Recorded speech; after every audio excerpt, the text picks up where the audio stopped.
Pai, nós te agradecemos nessa manhã, obrigado, Deus, porque nós podemos sentir a Tua presença já neste culto. Nós louvamos ao Senhor e pedimos que o Senhor conduza a Helena nessa manhã com graça e sabedoria e que a Tua vontade prevaleça na vida de cada um de nós. Nosso coração está aberto para receber a Tua palavra e nós agradecemos ao Senhor por essa oportunidade. Em nome de Jesus, amém. A graça e a paz, meus irmãos. Que alegria poder estar com vocês mais uma vez. E nós vivemos esses 2 últimos dias recebendo tanto do Senhor e queremos que Ele quer continuar falando conosco nessa manhã. Abra sua Bíblia comigo em Jó, capítulo 1.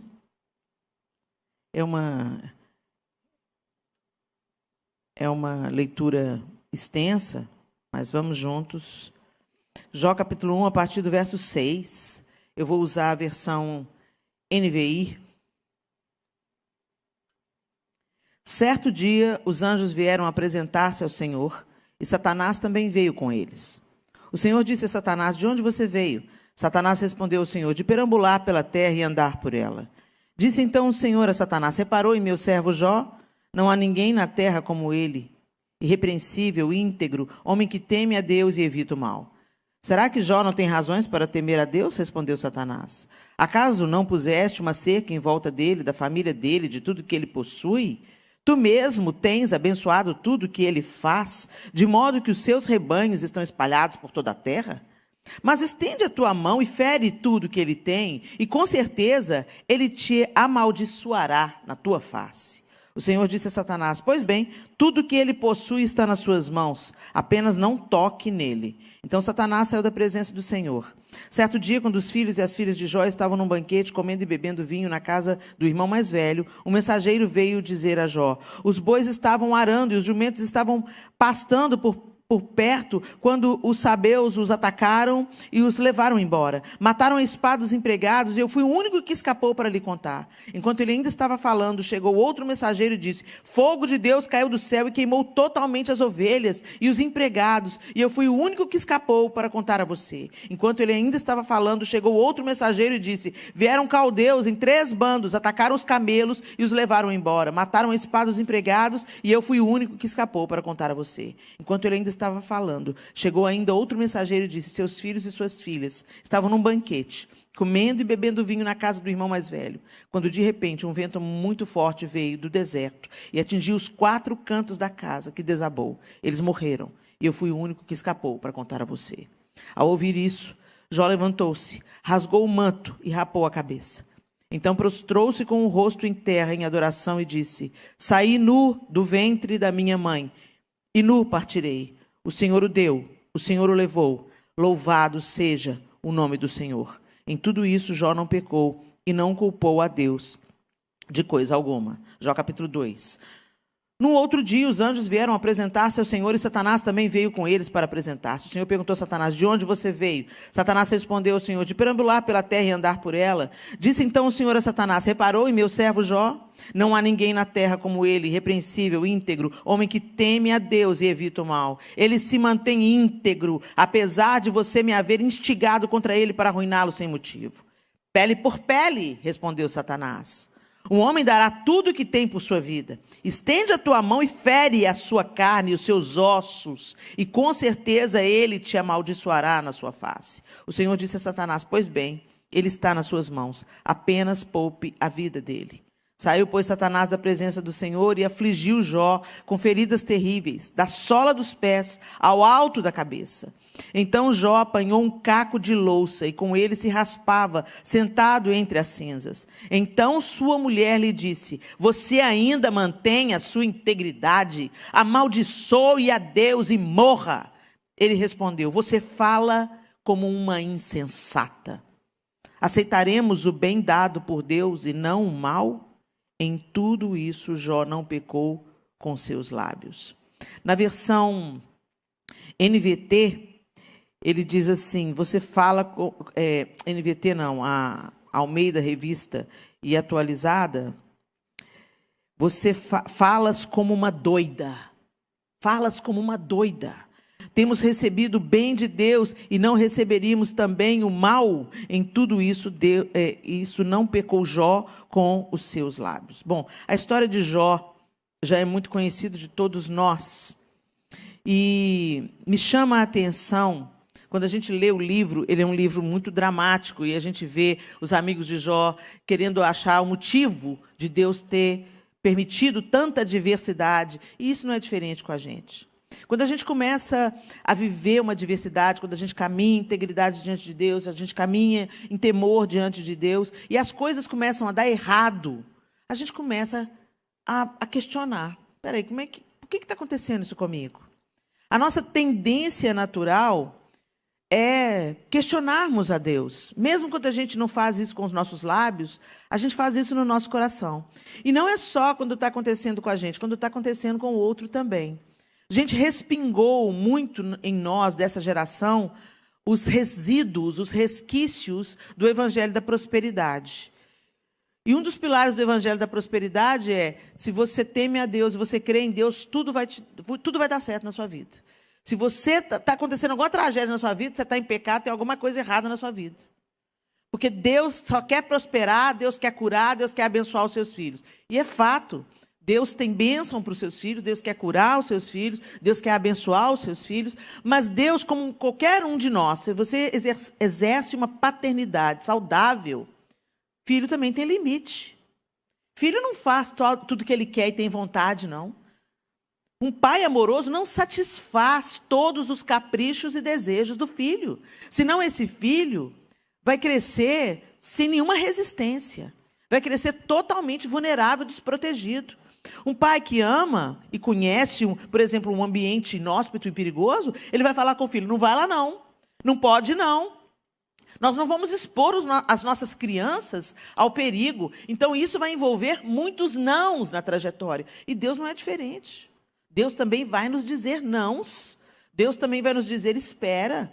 E Deus também vai permitir que a adversidade chegue na nossa casa. E não sou eu que estou falando isso. O próprio Jesus disse: no mundo tereis aflições, mas tem de bom ânimo.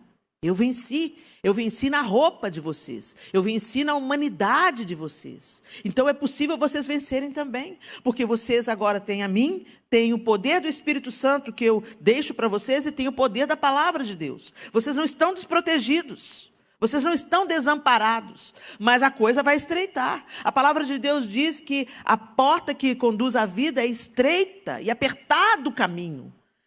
A porta larga, onde tudo dá certo, onde tudo rola, é a porta que conduz à destruição. Então, gente, é para a gente contar, nós estamos num contexto de queda. Nós não somos do mundo, mas estamos no mundo. E aqui, muitas coisas podem nos atingir, pelo contexto onde nós estamos inseridos. Mas o Senhor é aquele que não desperdiça a dor, não desperdiça a nossa adversidade, não desperdiça as coisas que nos afligem. Muito pelo contrário, Ele nos consola e nos levanta para consolar outros com a mesma consolação com que somos consolados. Eu quero dizer para vocês hoje que nós precisamos de entender e resgatar a perseverança, o permanecer, o persistir. Perseverança, segundo o dicionário da língua portuguesa, é persistir em determinado comportamento, constância, firmeza, capacidade de sustentação voluntária, não desistir facilmente, persistência, paciência, virtude do caráter e fruto do Espírito. Nós precisamos entender que é característica dos filhos de Deus que estão sendo transformados a cada dia à imagem de Cristo Jesus, permanecer, porque o próprio Jesus permaneceu. Ele foi até o fim. Ele podia ter chegado na cruz e falar assim: não, pai, não vou morrer. Naquela oração no Getsemane, ele podia ter falado: eu vou desistir. Porque não vale a pena. Vamos começar de novo, pai. Vamos voltar, constrói outra arca. Porque ele estava lidando com tantas coisas, ele sabia que Judas estava prestes a entregá-lo. Mas ele disse: contudo que não seja a minha vontade, mas seja feita a tua vontade. E ele foi moído, traspassado pelas nossas transgressões, moído pelas nossas iniquidades, e o castigo que nos traz a paz foi depositado sobre ele. Pelas suas pisaduras nós fomos sarados. Para que nós fôssemos sarados, para que nós fôssemos resgatados. Para que assassinos... Você morreria por um justo, mas você morreria por alguém que matasse o seu filho? Você daria a sua vida em troca de um assassino, de um estuprador, de um ladrão? O Senhor deu a sua vida, porque nós não tínhamos condições de encontrar o caminho da salvação pelas nossas próprias pernas. E por mais que a gente sacrificasse bois e carneiros e bodes, todo o sangue do mundo não poderia purificar os pecados da humanidade. Então Deus enviou o seu próprio Filho. Ele encarnou e morreu e ressuscitou. Ele permaneceu. E quando a gente olha para a Bíblia, a gente vê vários que permaneceram. Noé permaneceu. Vocês já imaginaram, gente? Mais de 100 anos para construir a arca.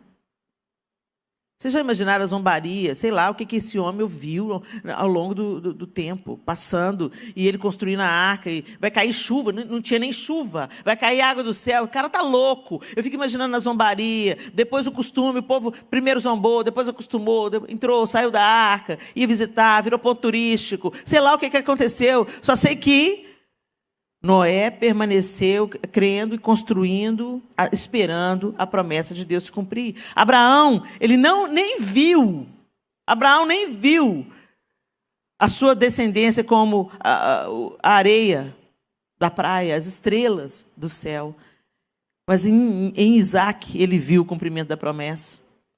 Ele permaneceu até o fim, crendo que receberia. Moisés tira o povo do Egito, leva o povo para Canaã, chega para entrar na terra, não entra porque o povo não creu, então fica rodando 40 anos, esperando aquela geração de 20 anos para cima morrer, para eles poderem entrarem na terra. E Moisés não entra. Ele só viu de longe. Gente, ano passado nós estivemos com a Edmeia na Jordânia. Na Jordânia, quando vocês forem, vocês vão no Monte Nebo. E o Monte Nebo é de onde Moisés avista Canaã. E literalmente no ano passado a gente avistou Israel, porque a gente não pôde entrar, estava fechado por causa da pandemia. Então foi um sentimento esquisitíssimo, porque eu já conheço Israel e eu vendo Israel de longe, eu não podia entrar. E a Sofia, nossa filha caçula, estava com a gente. E ela não tinha lá muito interesse de ir em Israel. Ela falou assim, eu queria entender porque que minha mãe até chora de saudade de Israel. Aí quando nós chegamos no Monte Nebo, e nós tivemos um tempo de oração, e do Monte Nebo nós estendemos as mãos para Israel, oramos primeiro pela Jordânia, para fortalecer a igreja do Senhor na Jordânia, e depois oramos por Israel, para que aquele povo conheça o Messias de Deus. Estendemos as mãos e começamos a orar. Quando nós acabamos, a Sofia virou para mim chorando e falou, mãe, eu quero ir para Israel. Gente, eu fico imaginando o que foi para Moisés conduzir aquele povo pelo deserto, povo rebelde, obstinado, e avistar só de longe. Mas ele permaneceu. Josué e Caleb permaneceram. Davi permaneceu, sendo perseguido por Saul, mas permaneceu. Ele já havia sido ungido, ele permaneceu. Deus podia ter eliminado Saul logo, podia ter colocado Davi no trono logo. Davi ficou durante anos sendo perseguido por inveja de Saul. Helena, por que Deus não tirou Saul da vida de Davi? Ele era ungido do Senhor, Saul já tinha sido reprovado por Deus, porque Davi precisava de um Saul para não cair no mesmo pecado que ele caiu, de desobediência. Saul foi o forno de Davi, Saul estava forjando Davi. Então, às vezes, Deus permite, sim, gente, adversidade na nossa vida, coisas que não saem exatamente do jeito que a gente pensou que seria, mas para produzir em nós frutos de vida. Mas só come do fruto da vida quem permanece. E Jó, quando você vai lendo essa história, você vê, meu Deus, esse homem era rico, ele tinha tudo, ele tinha uma família estável, ele tinha muitos filhos, estava tudo indo bem. E num dia só ele perdeu tudo o que ele tinha de mais precioso. E não satisfeito com isso, Satanás volta lá e fica falando com Deus. Não, mas é porque o senhor não... É porque ele está íntegro na saúde dele. Toca na saúde dele para ver. Mas o lindo é você ver o final do livro, a conclusão do livro. Deus restitui tudo em dobro. E o mais lindo não é ele ter restituído tudo em dobro. O mais lindo do livro de Jó é Jó falava: Senhor, antes eu te conhecia de ouvir falar, mas agora os meus olhos te veem. Agora eu posso dizer que eu te conheço. Se eu já te amava antes, eu agora te amo mais. Será que nós vamos permanecer ou não? Hoje, o mote dessa geração é: a fila anda. Está te dando trabalho? Não está feliz? Não está feliz? Sai disso, porque Deus não quer te ver infeliz. Gente, de onde que nós tiramos essa ideia? Deus quer que você seja fiel. Deus quer que você permaneça, porque Ele sabe que a verdadeira alegria vem como um fruto. Vem como um fruto. E a gente está fazendo da alegria e da felicidade um meio. Ela não é um meio, ela é uma consequência. E por isso a gente descarta casamentos, coloca amigos na geladeira, descarta igreja como igreja fosse supermercado. Igreja não é supermercado não, meu amado. Você não vem aqui só para receber, não. Você vem aqui para participar de um corpo, um organismo vivo que trabalha na transformação de uma comunidade onde ela está inserida e de outras que ela pode influenciar, como da irmã Salete. Então a igreja é um organismo vivo e ela precisa de cada um de nós. Essa história, sabe? Eu vou lá porque lá tem uma banda legal. Eu vou lá porque o louvor é do jeito que eu gosto. Eu vou lá porque a palavra não bate muito, entendeu? O pastor é o pastor coaching. Ele alisa os meus pecados e ele encoraja. E ele já falou comigo que eu mereço ser feliz. E eu vou ser feliz mesmo. Gente, isso está gerando 2 vezes mais filhos do diabo. Recentemente a gente teve uma história lá no Brasil. E uma atriz famosa que recebeu esse evangelho meia boca: Jesus te ama e Ele quer te ver feliz. Conta a história toda. Não conta a história metade, não. Jesus te ama sim. E porque Ele te ama, Ele vai te levar para uma vida que vai além do seu umbigo. E Ele vai te tornar uma testemunha dEle na terra. E você tem que entender que você não merecia nada. Você só está vivo por causa dEle. Você só respira por causa dEle.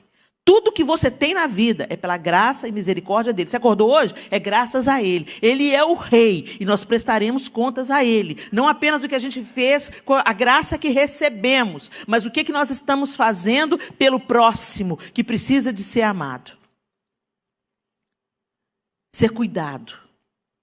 O amor também fala não, o amor também dá limite, o amor também corrige. A palavra de Deus diz que Ele corrige o filho a quem Ele ama e açoita a todo aquele que Ele quer bem. Porque a nossa natureza humana é obstinada, é rebelde, é mimada, é utilitarista. A gente quer se utilizar até de Deus.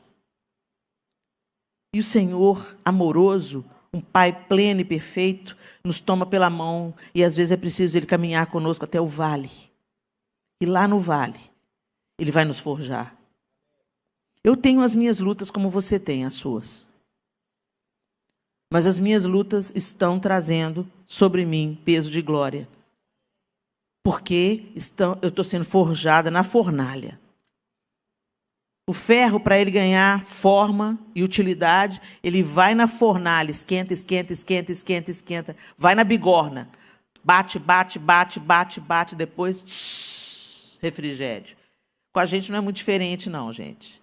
Deus leva a gente nas situações extremas para nos amolecer. Já conheceu alguém de coração duro, que é uma adversidade amoleceu? Eu conheço. Amolece. Depois que amolece, se torna moldável. Deus pode te moldar na bigorna. Mas Ele também tem refrigério para os seus filhos. E aí você vai estar pronto para ser uma ferramenta útil nas mãos do Senhor. Lá em Tiago 1, 2 e 4 diz assim: meus irmãos, Tende por motivo de toda alegria o passarde por várias provações, sabendo que a provação da vossa fé, uma vez confirmada, produz perseverança. Ora, a perseverança deve ter ação completa, para que sejais perfeitos e íntegros, em nada deficientes. É isso que o Senhor quer fazer, nos aperfeiçoar. Em Gálatas 6:9, ele diz, o apóstolo Paulo diz à igreja na Galácia: e não nos cansemos de fazer o bem, porque a seu tempo ceifaremos, se não desfalecermos. Alegria como uma consequência. Em Romanos 5:3-4 diz assim: não somente isso, mas também nos gloriamos nas próprias tribulações, sabendo que a tribulação produz perseverança, e a perseverança, experiência, e a experiência, esperança. Provérbios 28:14 diz assim: como é feliz o homem constante no temor do Senhor, mas quem endurece o coração cairá na desgraça. Como é feliz o homem constante no temor do Senhor.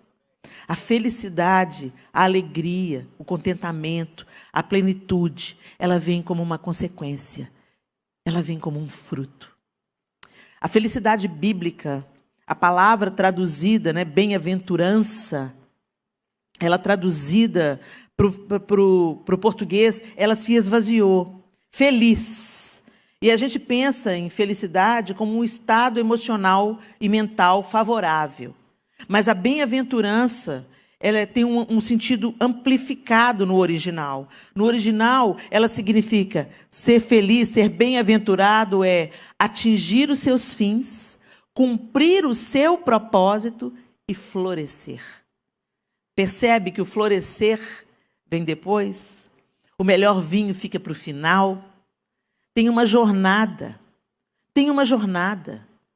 E nessa jornada tem dificuldades, nessa jornada tem empecilhos, nessa jornada tem desafios, nessa jornada tem perdão para ser liberado, nessa jornada tem que dar a túnica e também a capa, nessa jornada tem que andar a segunda milha, nessa jornada de semeadura para ter colheita. E essa semeadura, gente, é perseverança. Quantas vezes a gente já viu os casos clássicos? Os casamentos começam com crise, atravessam uma crise, aí fala, não, a gente quer ser feliz, cada um vai para um lado, constroem outras famílias, esses meninos crescem totalmente desestruturados, sentindo a ausência paterna, sentindo a distância da mãe, dependendo da história, e aí quando comem o pão que o diabo amassou, literalmente, porque não quiseram perseverar na sua trincheira de batalha, abandonaram o posto, saíram fora, porque querem se sentir felizes. Aí o tempo passa, tantas consequências foram geradas. 2 famílias destruídas, filhos à deriva. Aí a velhice chega, para você ouvir falando, eu me arrependi de ter. Ou às vezes um dos dois, eu já vi muito isso acontecendo. O homem adoece, é abandonado pela esposa amante e volta para a primeira esposa cuidar. O casamento está ruim, gente? Conserta.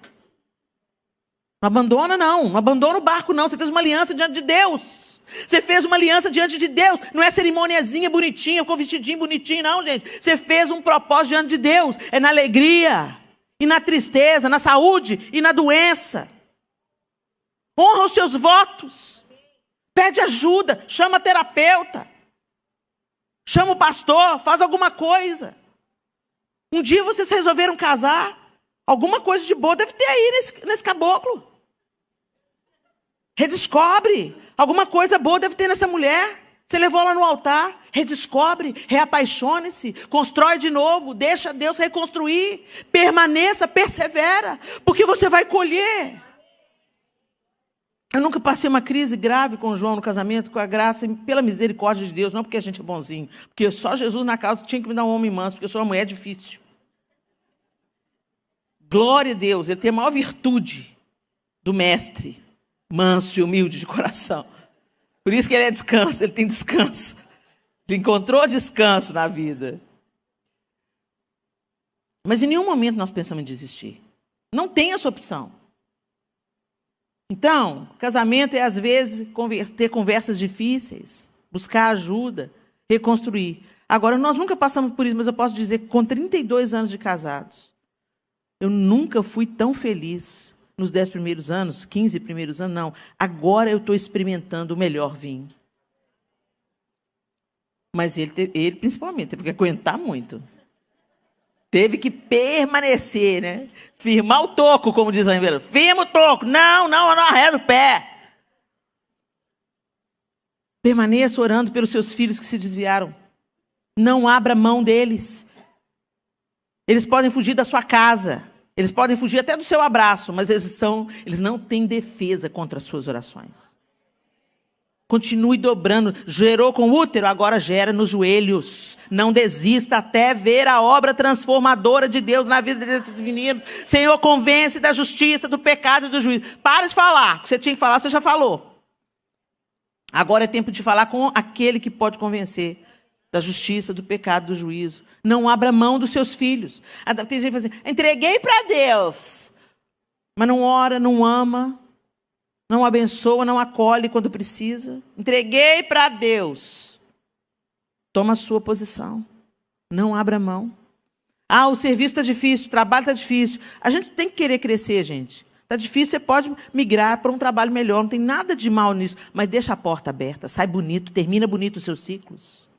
Honra de onde você tira o pão para a sua casa. Honra. Para de amaldiçoar o seu salário. Permaneça abençoando. O tempo que você tiver que trabalhar nesse lugar que você está trabalhando, mesmo que você esteja procurando expandir, melhorar, crescer, honra aquelas pessoas. E permaneça sendo fiel até o fim. Nas amizades, na igreja onde vocês frequentam. Nem todos são daqui da Betel. Honre a sua liderança.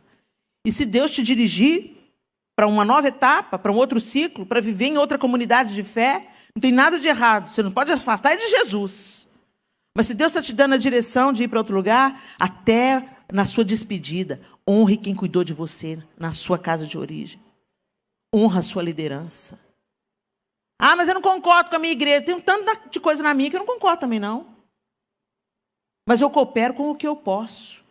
Onde tem muita gente, tem muitas ideias. E o pastor tem que gerir uma multidão de ideias. Não é fácil.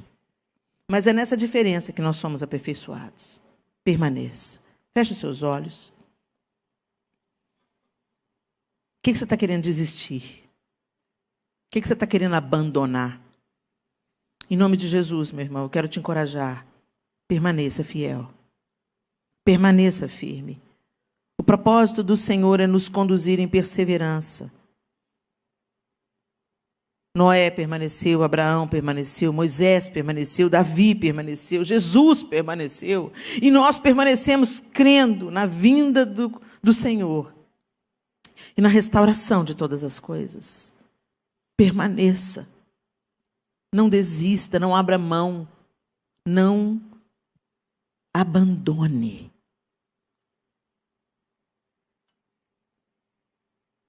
Como é feliz o homem constante. Muitas vezes nós nos importamos com a velocidade. A velocidade pode ser uma destruição se você está correndo na direção errada. Preocupe-se com a constância, em permanecer fiel. Porque feliz é o homem constante no temor do Senhor. Mas quem endurece o coração cairá na desgraça. Senhor, nós não queremos endurecer o nosso coração. Nós queremos permanecer em fé, em aliança, em fidelidade. Mesmo quando as circunstâncias forem contrárias, forem difíceis, forem desafiadoras, não há nada que o Senhor não possa restaurar. Nós cremos no Teu poder. E por isso nós te pedimos que o Senhor traga à nossa memória, que nos dá esperança. Que toda dor é por enquanto. E que nós aguardamos o dia da redenção de todas as coisas, do ajuste de todas as coisas. Nós olhamos para a esperança que temos e cremos que nessa jornada que estamos caminhando até aquele grande dia, podemos viver a antecipação do que esperamos, vivendo a restauração nos nossos relacionamentos, vivendo a restauração na maneira como vivemos a igreja, vivemos a restauração na maneira como desempenhamos a nossa vocação, servimos com os nossos talentos. Reconcilia-nos, ó Deus, com aquilo que precisamos ser reconciliados. Cura o que precisa ser curado. E nos ajuda, pelo poder do Teu Espírito Santo, a permanecer fiéis ao Senhor antes de mais nada, até o fim. Em nome de Jesus.